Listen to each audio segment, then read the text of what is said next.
안녕하세요. 자, 오늘은 지난 시간 이어서 그 고전문법 초성의 제자회부터 출발을 하도록 하겠습니다. 여러분들 교재 고전문법 편을 313쪽 고전문법을 펼치고요. 자, 지난 시간에 훈민정음이라는 말에 관계된 두 가지는 이야기를 했죠.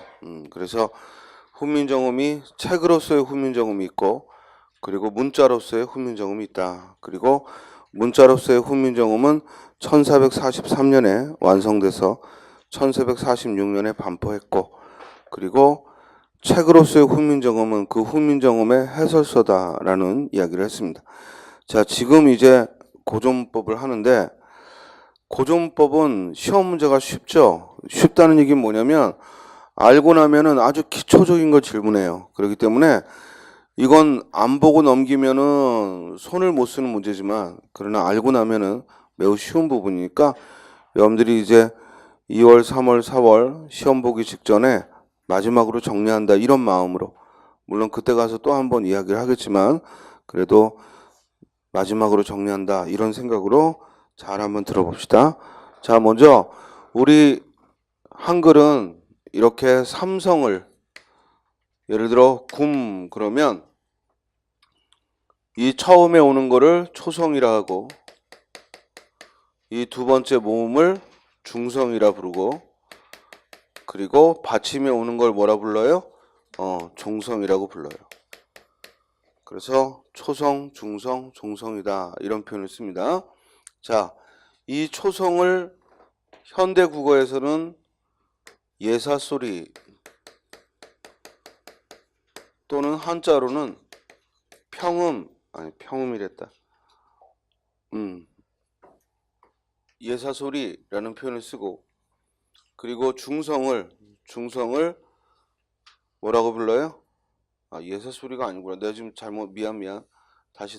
자, 초성, 중성, 종성 이렇게 셋을 두고, 이 초성을 이제 한자어로는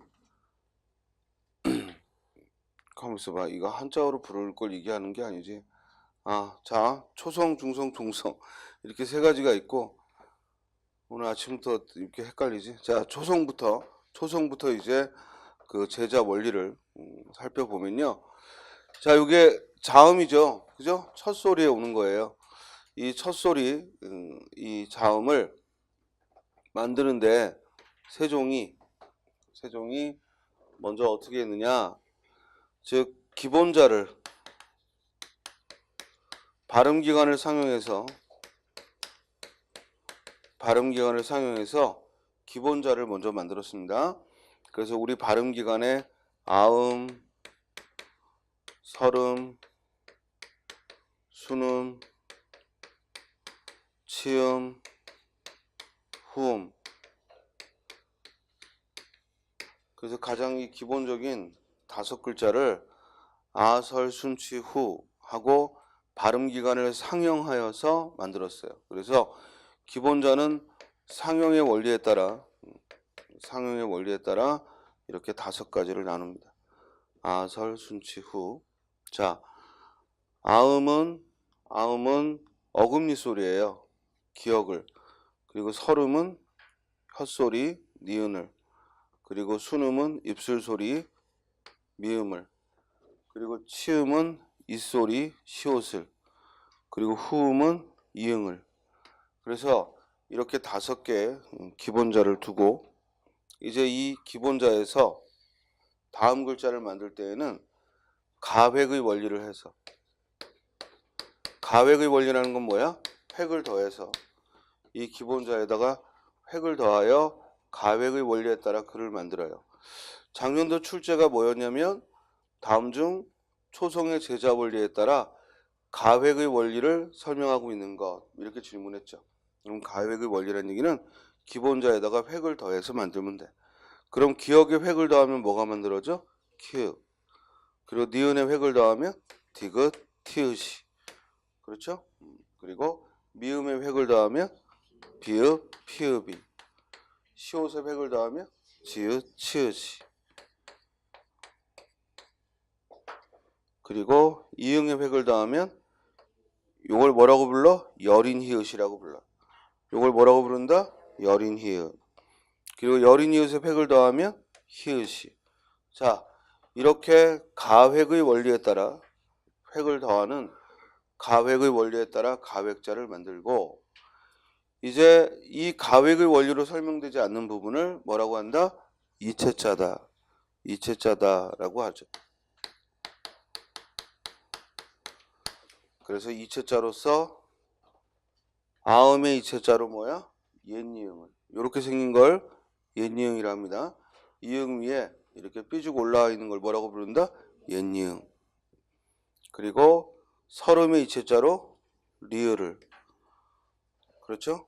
그리고 치음의 이체자로 이렇게 생긴 걸 뭐라고 부른다? 반치음이라고 불러. 반치음. 그러면 이 반치음은 시험 문제에 이렇게 생긴 걸 반치음이라 한다 하면서, 반치음은 그 발음이 뭐라 하고 이렇게 써 있어. 그죠? 그런 다음에 맞냐 틀리냐라고 물어보면, 우리가 이런 문자가 있다는 건 즉 문헌상 확인해서 파악이 되지만, 얘를 정확히 지금은 쓰지 않는 이 음운을 정확히 뭐라고 발음했는지는 알 수가 없다는 거예요. 그러니까 시험 문제에도 뭐 반치음은 이러이러하게 발음이 됐을 거다 그러면 그냥 뭐하라? 패스, 넘기라고. 알겠어요? 그거를 끙끙대지 말고 상식적으로 지금부터 500년 전에 사람들이 쓰던 음운이야. 지금 우리는 쓰지 않아. 근데 이걸 어떻게 발음하는지 알 수 있어요? 없어요? 없죠. 이해돼요? 따라서 이런 옛이응이나 반치음이나 열인이응처럼 지금은 사라진 이런 음운의 발음을 물으면 발음은 패스. 이해됐어요? 대신 이것들의 명칭과 그리고 주로 어디에 사용되는지는 알아. 그렇지만 이것들이 정확히 어떤 발음이었는지는 아무도 알 수 없다. 알겠죠? 다만 주로 열인이웃은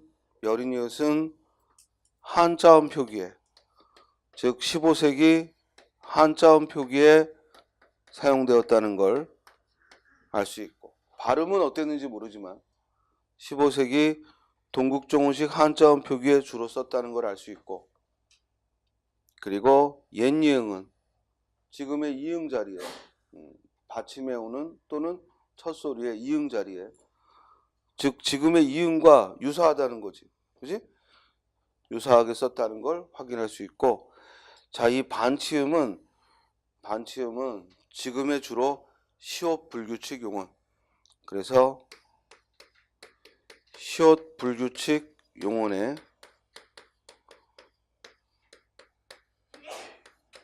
주로 반치음이 사용되었다 하는 것을 알 수 있어.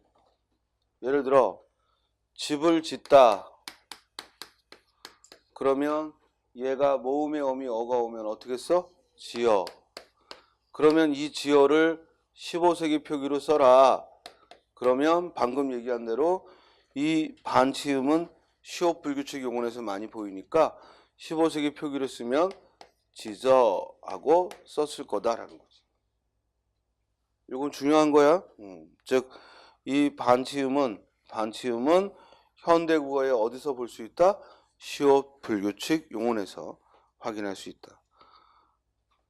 그러면 시옷 불규칙 용언이란 뭐냐? 이런 동사나 형용사 용언에 어미어를 넣었을 때 시옷이 탈락할 때, 시옷이 탈락하면 시옷 불규칙이다라고 하고, 이런 시옷 불규칙의 용언을 15세기 표기로 써라 하면 이렇게 반치음이 들어간다 이 말이에요. 됐어요? 자, 다음. 이제 초성 17자를 이렇게 모두 만들었어. 그럼 정리하면 초성 17자는 결국 발음기관을 상용하여서 기본자를 만들고, 그 기본자에 획을 더하여 가획의 원리에 따라 다른 글자를 만들고, 그리고 그 가획의 원리로 설명되지 않는 걸 이체의 원리에 따라 다음과 같이 만들었지. 그래서 총 몇 자를 만들었다? 17자를 만든 거예요. 자, 다음에 이제 모음을, 중성하는 이 모음을 만들 때에는 이 중성 글자 역시, 이 중성의 글자 역시 그 기본자는 3제를 상용해서, 그 기본자는 3제를 상용하여 역시 상용의 원리에 따라서, 선생님 계속 상용하는데 상용이 뭡니까? 상용이 뭐야? 모양을 본떴다 이 말이야. 모양을 본떠서, 즉 하늘과 땅과 사람, 천지인을 3제라 하고, 이 천지인 3제의 모양을 본떠서 아래아와 그리고 의모음과 그리고 뭐야? 이모음을, 아래아와 의모음과 이모음을 만들었어요. 이렇게 3제를 본떠 기본자를 만든 다음에 이 기본자에서 초출의 원리, 즉 한 번씩 결합하는 초출의 원리에 따라 아, 어, 오, 우를 만들고, 그렇죠? 그리고 두 번 결합하는 제출의 원리에 따라 야, 여, 요, 유를 만듭니다. 이해됐어요? 그래서 중성을 만드는 원리는 기본자의 초출의 원리, 한 번 결합하는 초출의 원리와 그리고 두 번 결합하는 제출의 원리에 따라 만들어서, 도합 중성은 모두 몇 자를 만든다? 11자를 만들어요. 그래서 초성 17자, 거기에 중성 11자, 그래서 도합 28자의 기본 글자를 만듭니다. 여기까지 이해했어요? 그 다음 이제 받침에 올 글자를 만들어야 되는데, 이 받침에 올 글자는 다시 또 어떤 기호를 쓴다는 건 굉장히 비실용적이라 초성의 글자를 그대로 가져오자 이 말이야. 그러니까 받침에 어떤 표기를 쓸 때는 이미 만들어 놓은 초성을 가져다 쓰자 이런 얘기지. 그래서 종성은 새로 만들지 않고 초성을 그대로 가져다 쓰기로 했습니다. 그걸 뭐라고 말해요? 종성, 부용, 초성. 종성, 부용, 초성의 원리에 따라서, 즉 종성은 새로 만들지 않고 초성을 다시 사용하기로 합니다. 여기까지 이해됐죠? 자, 책을 봐봐. 훈민정음의 제자 원리, 즉 한자를 봐. 제자가 만들 제자야. 그러니까 우리 뭔가를 만들고 하면은 칼이 필요하지. 그래서 제자에 칼도자가 들어가 있어. 그렇죠? 그리고 그 옆에는 글자 자자고. 그래서 글자를 만든 원리다 이 말이지. 그래서 초성은 17자를 만들었는데, 기본자는 발음기관을 상용했고, 가획자는 기본자에 획을 더하여 만들었고, 이체자는 즉 모양을 달리하여 만든 자음을 말한다. 여기까지 이해했지? 자, 이제 네모 박스를 봐. 아음, 곧 혀를 모양을 본떠 만든 아음은 우리말로 한자로는 아음이라고 부르고, 어금니 아자를 써서 아음이라고 부르지만 우리말로는 어금니 소리 또는 엄소리라고 해.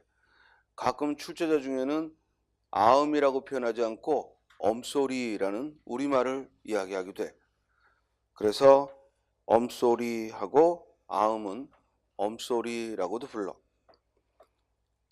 그런데 그 상용의 원리를 한자로 다음과 같이 적어놨어. 설근이라는 표현이 나올 거야. 첫 글자에 설근 밑줄 치고, 설근 폐후지형이라 하면 혀의 뿌리가 목구멍을 막는 모양이다 라고 했으니까 이 설근이라는 표현이 나와서 이에 해당하는 글자가 뭐냐라고 물으면 기억을 물어보는 거고, 바로 그 밑에 설음의 경우 뭐라고 출발하냐면 설부라는 말을 썼어. 즉 혀가 붙어 있다. 어디에? 상악. 즉 위에 잇몸에 붙어 있는 모양. 그래서 설부, 상악까지 모두 외우지 않아도 좋고 설부만 눈여겨보란 말이야. 설부, 혀가 붙어 있다라고 출발하면 이는 니은을, 즉 설음을 가리키는 거야. 이해됐지? 설근하고 혀의 뿌리가 상악, 아니 폐후, 목구멍을 막고 있다. 설근이라는 말이 나오면 이건 뭘 말한다? 즉 아음, 기억을 말하고. 이게 시험에서 헷갈리는 이유는 둘 다 혀 설자로 출발하니까 이게 기억을 말하는지 니은을 말하는지가 헷갈린다고. 그래서 지금 스님이 강조하는 게 설 다음에 글자에 주목하란 말이야. 설근하고 뿌리 근자가 나오면 이는 기억을 가리키고, 설부하고 붙었다는 부자가 나오면 이는 뭘 가리킨다? 니은을 가리킨다. 이렇게 공부하면서 우리 공무원 시험은요, 구별하는 요령을 익혀야지 이게 정말 원리상 어떤 차이가 있는가 이런 학문적 공부하는 거 아니에요. 알겠어요? 시험장에서 1분 안에 한 문제 풀어야 돼. 마킹하는 시간 빼면 40초, 50초 만에 풀어야 돼.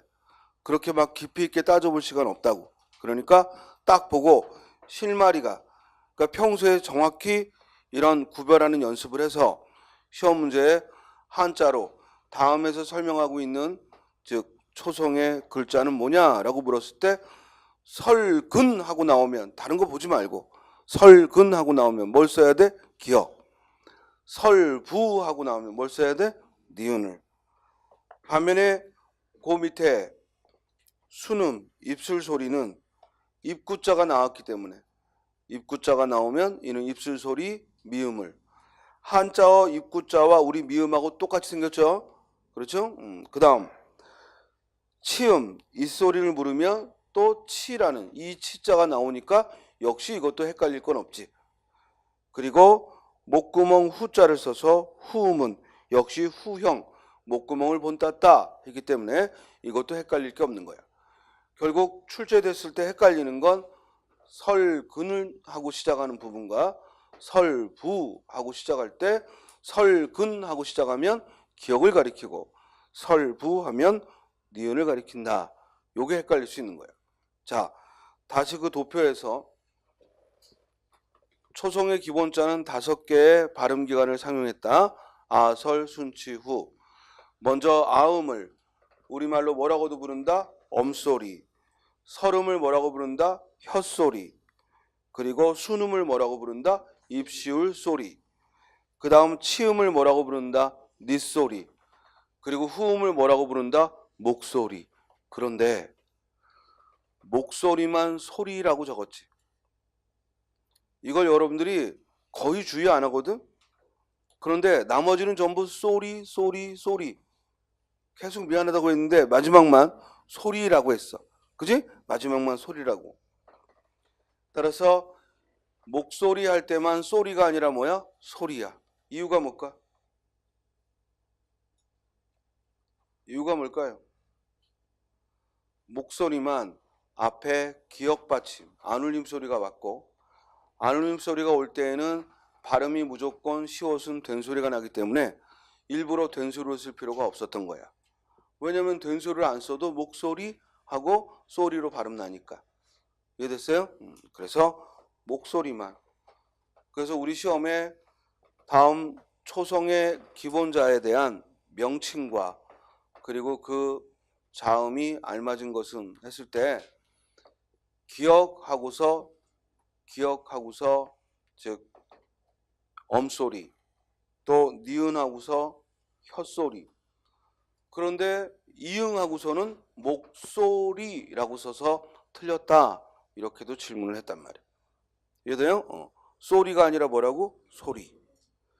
여러분들이 이런 걸 낼까 싶은 걸 출제자는 기가 막히게 알아서 낸다고. 왜 그래? 결국 공무원 시험은 많이 아는 사람이 합격하는 게 아니라 꼼꼼하게 공부한 사람, 그리고 그동안의 기출문제를 충분히 검토한 사람, 그러니까 이미 출제됐던 그런 유형이기 때문에 꼭 기억을 하자 이 말이에요. 알겠어요? 다음, 이제 이체자로서 옛니은과 리을과 반침이 있는데, 리을을 다른 말로 뭐라고도 불러? 반혓소리라고 부르고, 그리고 반치음을 뭐라고도 불러? 반니소리. 이렇게 가로에 써 있는 그 용어도 좀 눈여겨보자 이 말이야. 선생님이 기본반에서 설명할 때에는 이 설명을 안 했어. 왜? 그때는 정말 이게 뭔지도 구별 못하는 때니까. 그러나 우리가 지금 명칭이 그래도 심화를 해보자 라고 지금 공부하고 있으니까 이제는 또 그런 리을과 반치음이 이체자다라는 거에 머물지 말고 또 이 용어를 다른 말로 뭐라고 부르는가 하는 것도 알아두자 이 말이지. 다음, 이제 초성에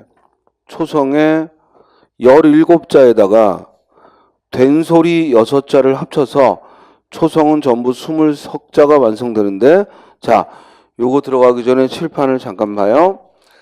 이렇게 해서 초성 17자, 중성 11자, 도합 28자를 만들고 종성에 올 수 있는 받침의 글자는 초성을 다시 사용한다라고 했어.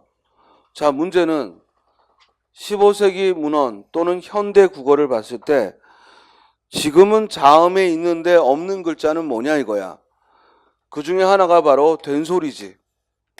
된소리는 이 28자에 포함이 안 되죠. 그렇죠? 그래서 된소리는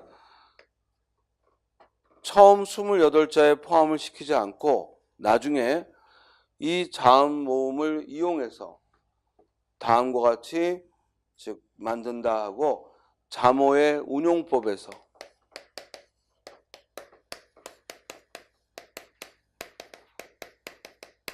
즉 글자를 만들어 놓고 28자의 자모를 만들어 놓고 그걸 운용하는 원리에서 설명을 했어. 그래서 된소리를 만드는 원리는 초성자를 나란히 써서 만든다. 그래서 병서, 나란히 병자를 써서 병서의 원리에 따라서 된소리를 만든 거야. 또 지금은 쓰지 않는 글자지만 15세기 문헌에 보면 이렇게 순음, 미음, 비읍, 피읍, 쌍비읍 아래에 이렇게 이응이 붙어 있는 걸 보게 돼. 이런 글자를 우리가 뭐라고 하냐면 순경음이라고 불러. 그래서 이 순경음도 28자에는 포함이 안 되지. 그렇죠? 이 순경음도 이 28자에는 즉 초성 17자에는 포함이 안 된다고. 지금 봐봐. 없잖아. 그렇지? 그래서 이 순경음도 어떤 원리에 의해 따로 만들었다? 연서의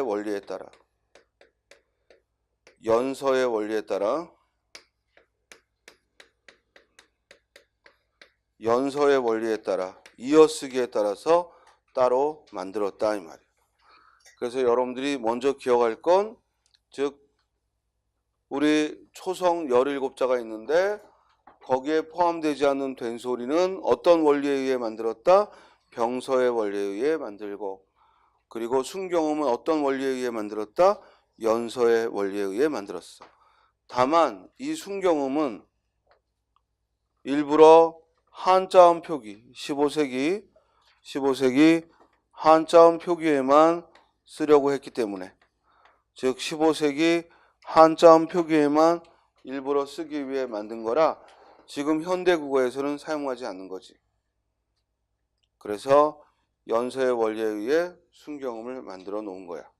자, 그러면 이제 거기 교재 313쪽에 초성 20석자란 뭘 의미하느냐? 바로 초성 17자에 된소리 뭐야? 6자를 포함하는 거야. 지금 현대 국어의 된소리는 5개지.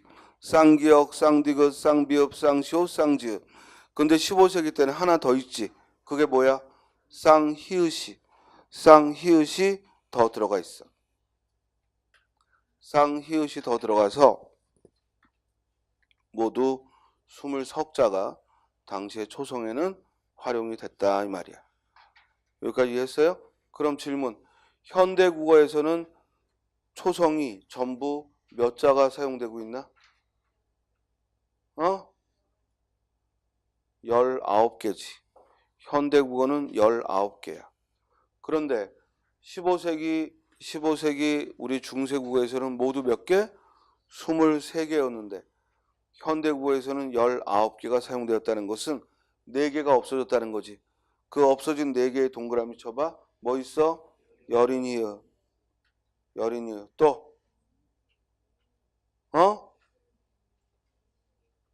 쌍히읗. 그리고 또 옛니응. 그리고 또 반치응. 즉 여린히읗, 쌍히읗, 옛니응, 반치응. 동그라미 쳐놔요. 즉 여린히읗, 쌍히읗, 옛니응, 반치응. 이렇게 4개는 현대국어에서는 없어진 거지. 그래서 현대국어의 자음은 모두 몇 개? 19개. 15세기 때 자음은 모두 몇 개가 쓰였어? 23개. 이 기본적인 걸 물어봤을 때 여러분들이 단순히 암기하지 말고 정확히 왜 지금은 19개고 그때는 왜 23개인지 기억을 하자고. 자, 그 네모 박스를 봐. 먼저 예사소리에 기역, 디귿, 비읍, 지읒, 시옷, 여린이읒이 예사소리에 있는데 지금 현대국어에서는 뭐가 빠져? 여린이읒이 빠지고 이 예사소리를 당시에 후민정음 해례본에서는 뭐라고 명칭을 붙여놨냐면 한자로 전청음이라는 표현을 쓴 거예요. 그래서 전청음이다 하면 예사소리를 가리키는 거예요. 이해됐어요? 또 이걸 현대국어에서는 평음이다 라고도 불러. 평음.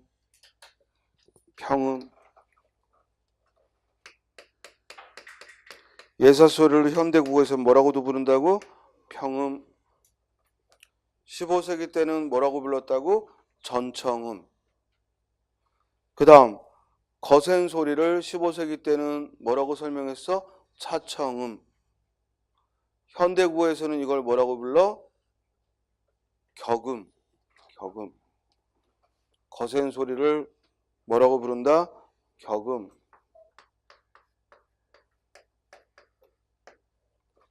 격음이라고 불렀어. 다음 된소리를 당시에는 뭐라고 불렀다? 전탁음. 그래서 우리 시험 문제에 한번 다음 중 전탁음에 해당하는 것은 이렇게 물었다고. 그럼 전탁음이 된소리를 가리키는구나. 이거 알면 아주 쉬운 문제인데 전탁음이 뭘 가리키는지 모르면 손을 못 대는 거지. 알겠어요? 전탁음은 된소리를 말해요. 이걸 현대 국어에서는 뭐라고도 불러? 경음이라고도 불러. 그러면 출제자가 경음을 찾아라 라고 물을지 전탁음을 찾아라 라고 물을지 그냥 된소리를 찾아라 라고 물을지 그건 출제자 마음이야. 알겠어요? 우리가 왜 용어를 왔다 갔다 이것저것 씁니까? 이렇게 따질 수 없어. 출제자 마음이야. 알겠어요? 그러니까 우리 입장에서는 모두 익혀둬야 하는 거지. 자, 다시 한번 예사소리를 한자로 예사소리를 15세기 때 뭐라고 했다? 전청음. 현대 한자어로는 뭐라 부른다? 평음. 다음 된소리를 15세기 때 한자로는 뭐라고 불렀다? 전탁음. 된소리를 전탁음이라 했고 지금은 뭐라 부른다? 경음. 거센 소리를 거센 소리를 15세기 때 뭐라고 불렀다? 차청음. 그리고 지금 한자어로는 뭐라고 부른다? 격음. 다음 맨 끝에 울림소리를 당시에는 뭐라고 불렀어? 불청불탁음. 그래서 불청불탁음에 해당하는 것은, 불청불탁음이 들어있지 않은 것은 여러 번 나왔던 거거든요. 물론 지금 선생님이 질문하는 이런 것들은 주로 7급에 나왔어요. 9급보다는 주로 7급에 나왔는데 그 수준 자체가 별게 아닌 게 나왔다 이거지. 그리고 7급에서 이렇게 자주 등장했다는 건 9급에서는 언제든지 출제해도 할 말이 없다는 거야. 자, 불청불탁음이라는 표현을 쓰는 거야. 울림소리를. 그런데 현대국어의 자음중 울림소리는 4개밖에 없지? 그게 뭐예요? 니은, 리을, 미음, 이응. 이렇게 4개야. 그렇지? 근데 15세기 때에는 2개가 더 있네? 그 2개가 뭐야?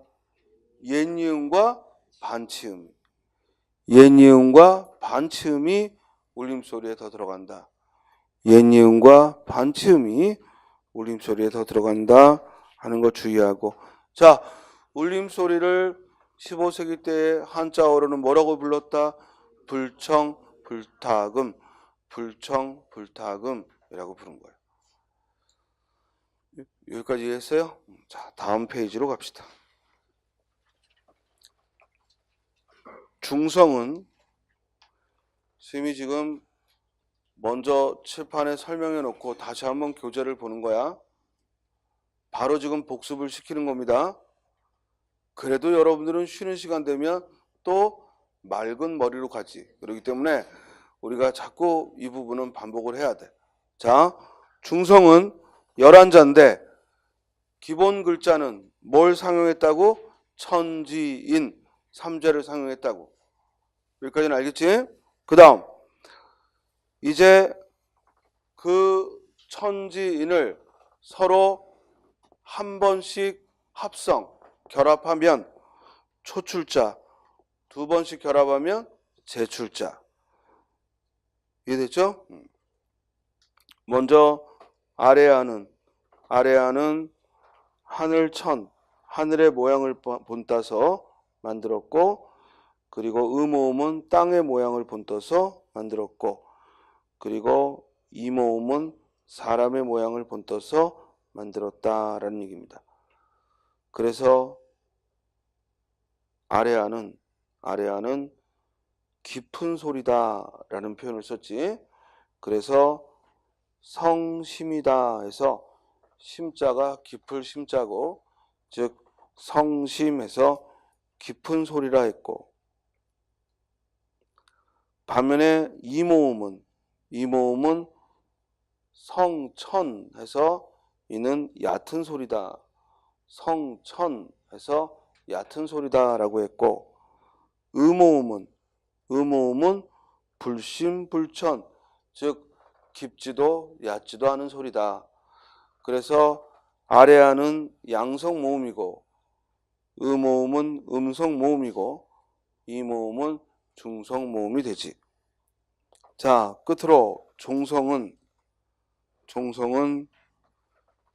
초성을 그대로 사용한다라고 해서 한자로 종성 부용 초성. 자,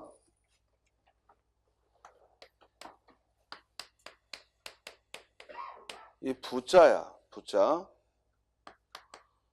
근데 얘가 우리가 한자 공부하다 보면 복으로도 읽죠? 이렇게 한자어는 똑같은 글자가 부로도 읽을 수 있고 복으로도 읽을 수 있고 2가지 발음이 동시에 나는 것들이 있단 말이야. 이런 것들은 뭐라고 불러요? 동자 이음어라고 불러. 이런 글자들을 동자 이음어다.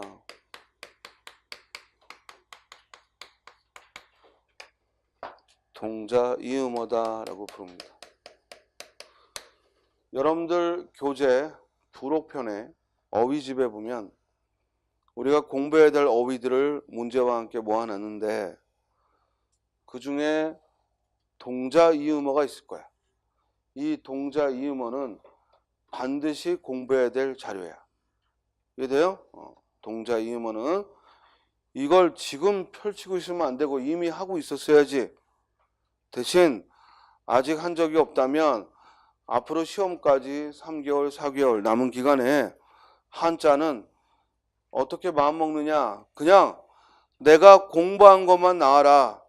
내가 공부하지 않은 게 나오면 틀리마. 이러고 공부하는 거야. 한자를 어떻게든 맞히겠다 하고 심리적 부담 갖지 말고 내가 공부한 게 나오면 틀리지 않겠다. 사실은 모든 과목, 모든 공부가 그래야 돼요. 공무원 시험은. 내가 공부한 것만 틀리지 않겠다. 이렇게 공부해야지 내가 그 과목에 정말 듣도 보도 못한 그런 게 물어도 나는 맞히겠다. 이러면 끝까지 여러분들은 자신감이 생기는 게 아니라 부족하다고 여기면서 결국에는 시험을 보고 자기 실력 것도 못 풀어. 그러니까 내가 공부한 것만은 틀리지 않겠다 이런 마음으로 하고 한자도 내가 공부한 것만은 틀리지 않겠다라는 마음으로 봐야 될 것만 반복해서 보라고.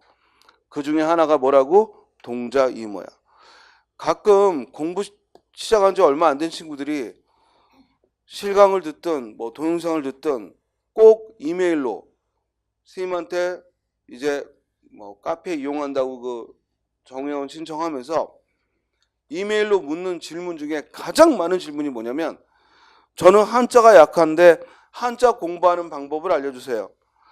또는 제가 국어가 다른 과목은 다 잘하는데 국어가 제일 약한데 국어 공부하는 방법은 뭐가 좋을까요? 또는 제가 한 6개월 공부를 해왔는데 국어 공부가 아직도 감이 안 잡히는데 어떻게 공부하면 좋을까요? 특히 한자가 걱정입니다. 이러고 질문해. 이 친구들 중에 정말 한자 공부한 사람은 아무도 없어. 모두 걱정만 하는 거지. 지금 무슨 말인지 알겠어요? 막상 한자를 공부한 친구들은 그런 질문 안 해요. 근데 항상 공부하기 싫으니까 뭔가 비결이 있느냐.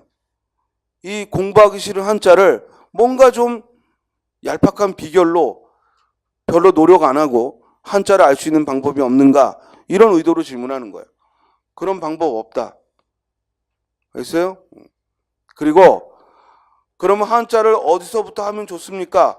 수업 시간에 그때그때 이렇게 말할 때 그때 그걸 귀담아 듣고 공부하면 되는 거야. 한자만 따로 떼가지고 한자를 가지고 한자는 이렇게 상형문자, 지사문자, 회의문자 또 한자는 이런 종류가 있고 이런 공부할 필요가 없죠. 우리 시험에 20문제 중에 하나 나오는데 그 하나 나오는 한자 때문에 그렇게 많은 시간 들이지 말고 나와야 나오고 있다. 이건 우리가 한자 공부할 때 보고 가라 라는 것만 하면 된다고. 그 중에 한 자료가 뭐라고? 동자이모라고. 제발 선생한테 한자가 어려운데 어떻게 공부해요? 이 말 하기 전에 제발 얘를 5, 6번은 공부하고 와. 알겠어요? 그럼 선생님 머리를 떼서라도 네 머리에 넣어줄 테니까. 알겠습니까? 공부하지도 않고 와가지고 이게 어려워요. 이게 어려워요. 그건 수험생으로서 자격이 없는 거야. 다른 과목도 마찬가지. 해보고, 알겠어요? 내가 할 수 있는 노력을 해보고, 그러고 어렵다고 해야 선생이 그건 이렇게 하면 돼 하고 경험으로 알려주지. 아직 아무것도 안 하는 놈한테. 알겠어요? 그런 비결은 없어. 그리고 항상 잊지 마. 인생에서 남들은 애써서 얻는 걸 비결이 있다고 말하는 놈은 전부 사기꾼이야. 그건 다 사기꾼입니다. 됐습니까? 10원 적금을 넣어서 이자 몇 푼 넣어서 120원을 만든다. 근데 내가 한 140원 만들어줄게. 이건 믿을만 하지만 야 네가 10원 해서 12달 지나면 내가 120원이 아니라 1200원 만들어줄게. 그러니까 나한테 돈을 맡겨. 이건 다 사기꾼이야. 그런 방법이 있으면 너한테 왜 알려주겠어? 알겠어요? 10배가 튀겨지는 그런 이윤을 얻는 건데 너한테 왜 알려주냐고. 내가 정말 어디 사채를 내서라도, 그죠? 기어이 내가 투자하지 뭐하러 너한테 알려주겠냐고. 결국 공부하는데 남들은 모르는 그런 비결이 있어. 그럼 너한테 왜 알려주니? 됐습니까? 같은 친구들끼리 경쟁자인데 내가 공부해서 겨우 알아낸 건데 그걸 너한테 알려주겠어요? 안 알려줘요. 그러니까 가끔 인터넷상에 야 한자 뭐 어려우네? 이런 거 봐. 뭐 국어 문법이 어려우면 이런 거 보세요. 뭐 독해가 약하면 이런 거 하세요. 좋은 정보 하나도 없죠. 본인도 확실하지 못하는 말로 떠드는 거고.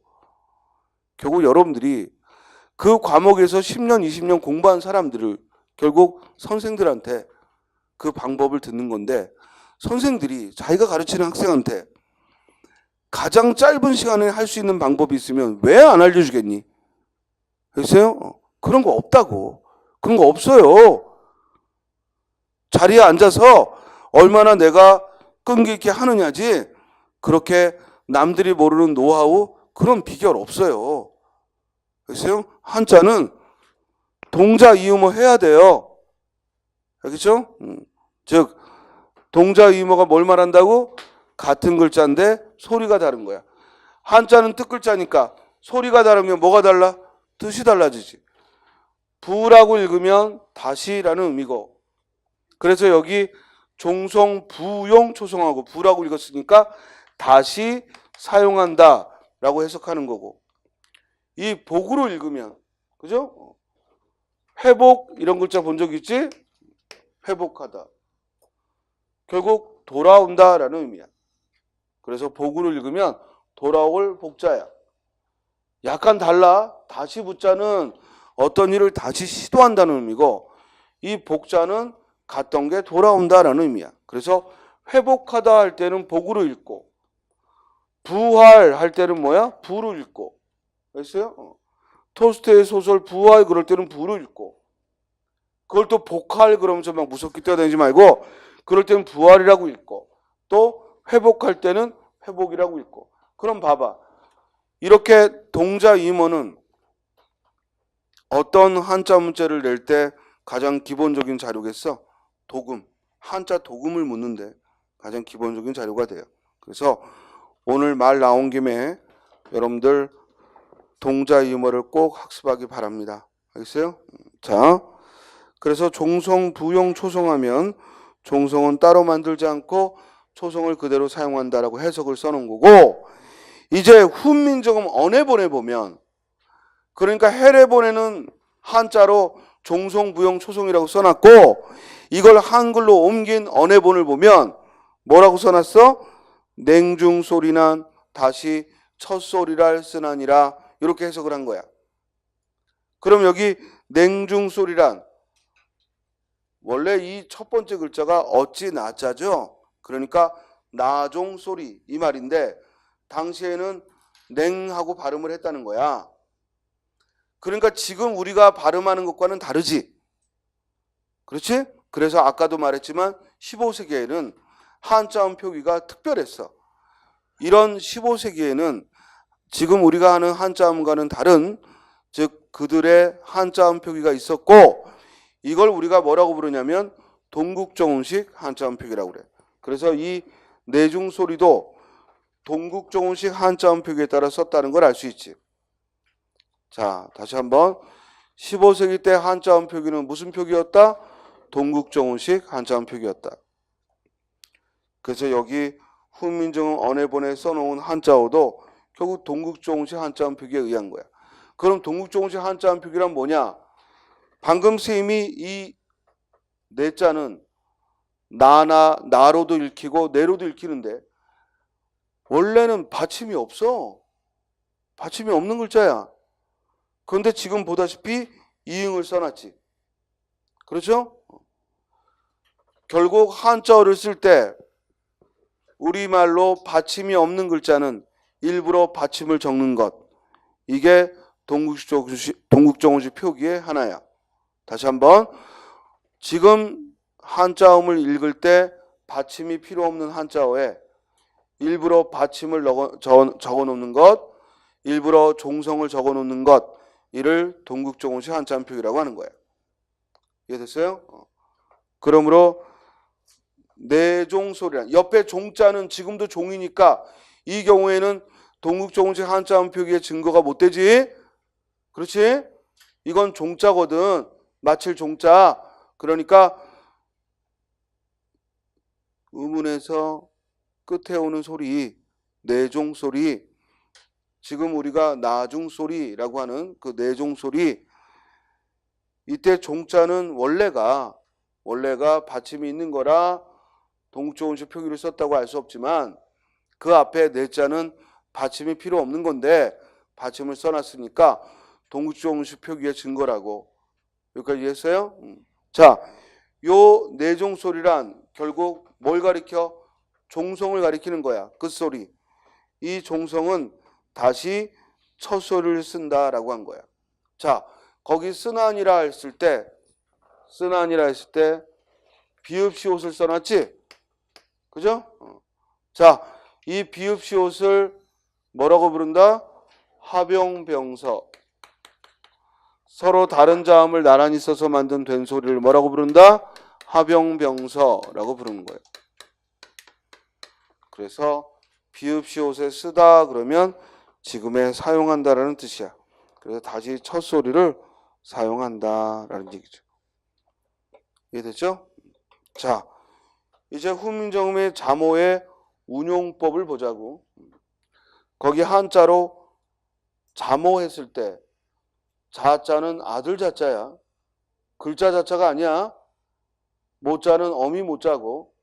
그래서 자모에 운용했어. 운용하면 뭐야? 사용하다 이 말이야. 그래서 자모를 사용하는 법으로서 첫 번째. 자, 이 자모의 운용법은 잠깐 쉬었다 하고 여기 종성, 부용, 초성까지 즉 다시 한번 이야기하면 칠판 봐봐. 훈민정음의 기본적인 글자의 원리는 삼성체계다. 초성, 중성, 종성. 초성의 글자를 만드는데 즉 17자를 만들었고 그 글자를 만들 때 먼저 발음기관을 상용하여 기본자 5개를 만들었다. 그 5개가 뭐라고? 아, 설, 순, 치, 후. 여기에 해당하는 음은 5개, 기영, 니은, 미음, 시옷, 이응.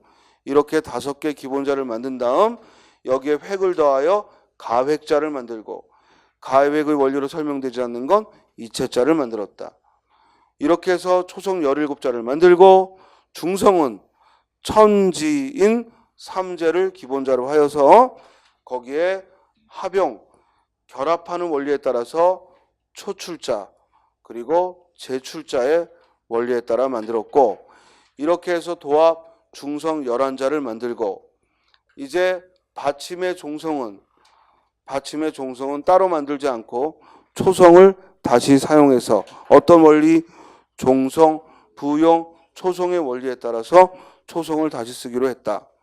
또한 15세기 때 한자어는 현실음과는 달리 바로 중국어에 가까운 동국정음식 한자음 표기를 썼고 그 동국정음식 한자음 표기의 첫 번째 증거로 받침이 없는 글자는 일부러 뭐야? 받침을 넣어 만들었다. 이해됐지? 그리고 초성 17자에 된소리 6자를 포함해서 모두 20석자가 사용이 됐는데 예사 소리를 그 당시 한자로 뭐라고 불렀다? 전청음. 거센 소리를 뭐라고 불렀다? 차청음. 된 소리를 뭐라고 불렀다? 전탁음. 그리고 울림 소리를 뭐라고 불렀다? 불청, 불탁음 하고 불렀다는 거야. 이해됐어요? 자, 그럼 잠깐 쉬었다가 이어쓰기부터 봅시다.